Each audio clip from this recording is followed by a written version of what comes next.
Zap Electric Vehicles is run by a team of experts from the mobility industry on a mission to redefine the electric two-wheeler segment.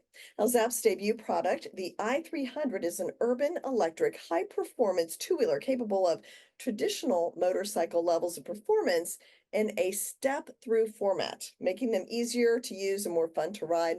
And customers ordering the i300 will have their bikes conveniently delivered to their home or office by authorized zappers who will provide at-home inspection, service, and support throughout the vehicle ownership life cycle. And with me is Jeremy North, the president of Zap. Great to have you here. And I know there have been some key milestones that Zap has reached recently. So can you tell us more about that and why Zap was launched? Sure. Morning, Jane. Thanks very much for having the show. Yeah, we just actually announced homologation, so type approval in Thailand, which is obviously a significant milestone. But going back to the start, I mean, I've been with Zap since the start. I've known the founder, Swin Chatsuan, actually for more years than I care to remember, close to 40 years. And the things that really drew me to the concept were three or four things, one of which is the environmental benefits. I've had a background the last 15, 20 years of working in new energy and sustainability. And so obviously the benefits from personal urban mobility going electric seem to be a good place to start. The second was personalization. At the time that we started this, I was also the chief executive of an automotive software business, focusing on the use of AI in personalization for drivers and passengers of four-wheel transport. That business was recently sold to Stellantis. The third element, I guess, was that we wanted to be very customer-centric. Amazon has really blazed the trail over the last 20 years on this. And I think the automotive sector has rather got stuck in the dealership model. And we decided that was really holding the industry back. So we wanted to go to a new and more premium service customer model. And finally, on a more sort of businessy element, we wanted to be very capital efficient. So we have a capital light model, and that's been very important in the creation of the business as well. Mhm. In addition to that, I think we had a design team that was taking an entirely fresh eyes look to the design of the modern two-wheeler. This is reflected by the fact we got an almost incredible 9 design awards in the time we've been going. The bike was built specifically for electrification, so it wasn't an existing model which was retrofitted with an electric motor and batteries. And we've also managed to create a battery solution that removes all reliance on dedicated charging infrastructure. So, we think the opportunity for electrification in two wheels is huge. It's probably easier than in four wheels. And I know there's been pushback recently about that. The overall two-wheel market last year was around $114 billion. High concentration of market concentration in Asia. We plan to enter 4 of the top 5 global markets in it, all of which are in Asia, within the next 12 to 24 months. We think we have the right products to meet key consumer demands. Very much design-led, lifestyle product, ability to personalize, as I said before, convenience of a step-through form factor, which obviously in an urban environment is helpful, and affordability specifically through the lower total cost of ownership. Mm. So yeah, so that's why I got involved. Yeah, no, I mean, that's a great kind of summarization.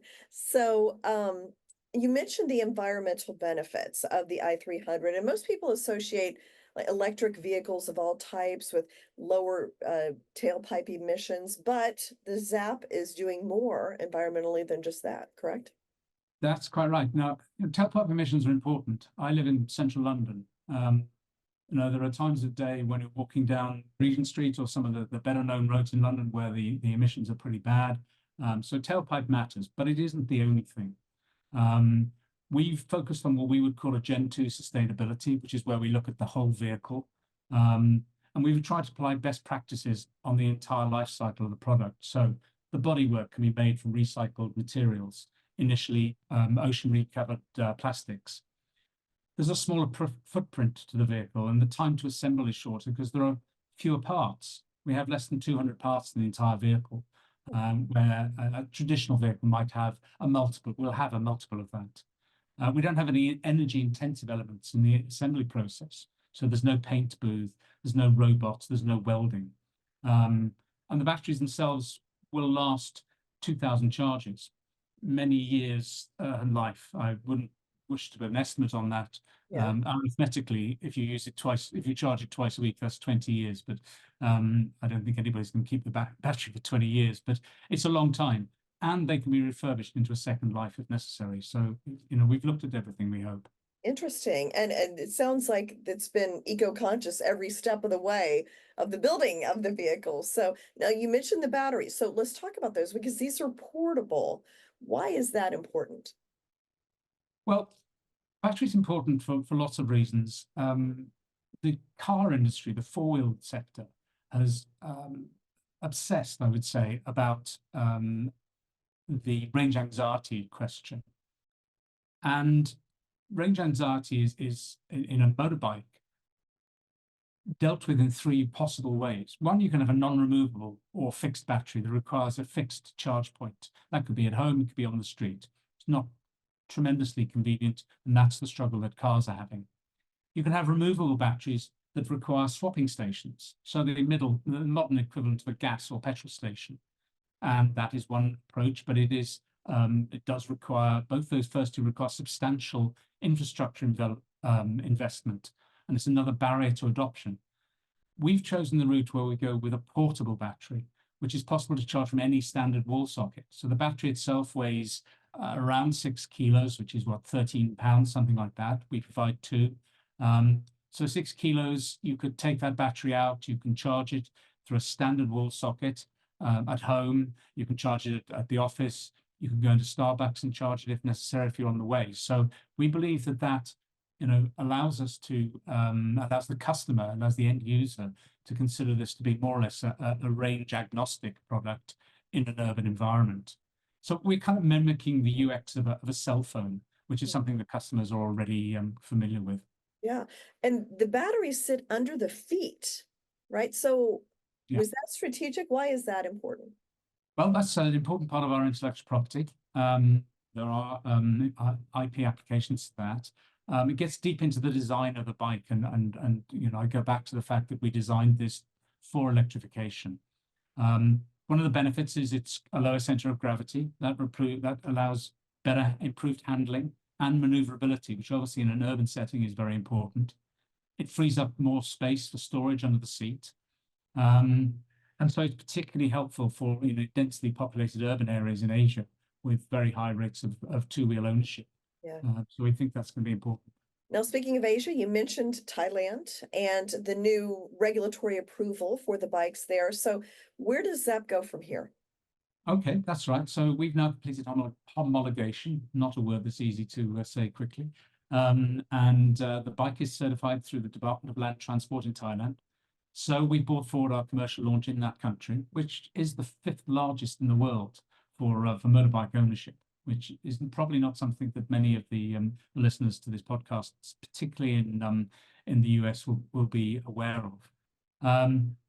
We also completed our first sales in the UK, and we'll continue the rollout on a single vehicle basis in Europe, while working towards type approval there. But we plan to have a significant presence globally. The world's largest market outside of China is India, and we've signed an MOU with an established vehicle manufacturer there. And after China, the next largest markets are Indonesia and Vietnam. And these two countries are in the next stages of our roadmap. So if you take these 4 markets, Thailand, India, Indonesia, and Vietnam together, that represents nearly 50% of the global market. And if you remember earlier, I said that the global market is about 115 billion US dollars last year. So this is a substantial number. i300 is a high performance lifestyle product. It's got a distinctive design, which allows personalization to an unheard of degree. So you can personalize the seat, you can personalize the fenders, and the wheels, the tires. You know, this is not something that's been easy to do up until this point in two-wheel format. We're offering a premium direct-to-customer service model. So we believe that that will be attractive. It'll take the dealer out of the equation, it'll make a more direct relationship with the customer for the company, which will be good both ways. And finally, a much more convenient and modern battery solution. Okay, Jeremy, thank you so much. So interesting to get an update on Zap. I appreciate your time Pleasure. today. Lovely talking to you. Thank you, Jane. Thank you.